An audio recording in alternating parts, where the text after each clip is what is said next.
Osprey are becoming more abundant in the lower Duwamish River of Seattle. The birds come to this area to hatch and rear their young. But because much natural habitat has long been destroyed, the birds have adapted their nesting to man-made structures. This young osprey was born in a nest on a platform atop a special pole placed by Seattle City Light a few years ago to discourage nest building on nearby power poles.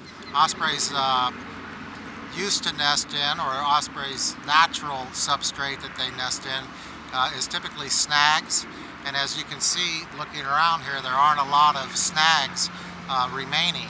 The osprey always nest at the top of structures. They've essentially learned to nest on these other very stable platforms, power poles and light poles, cell towers, and other man-made structures, like I say, in the last 20 years in the Pacific Northwest. James Kaiser is a wildlife biologist with the U.S. Geologic Survey and is studying the effects of the changed environment in the Northwest on the osprey.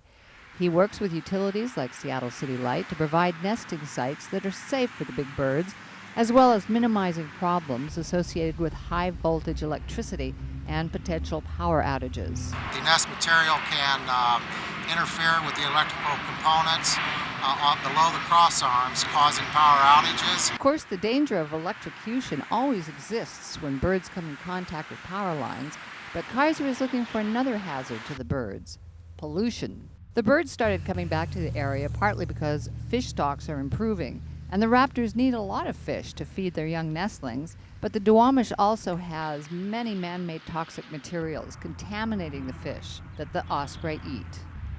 Part of Kaiser's study is to see just what effect those toxins are having on the top of the aquatic food chain, in this case, the young ospreys. With the help of City Light line crews, he's paying a visit to the nest that is located next to a large substation. This is Kaiser's second visit to the nest. Earlier, he took one of 3 eggs in the nest for chemical evaluation. The sample eggs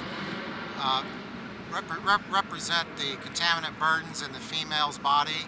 So it's essentially a snapshot of the contaminant levels in her body at the time the egg was formed.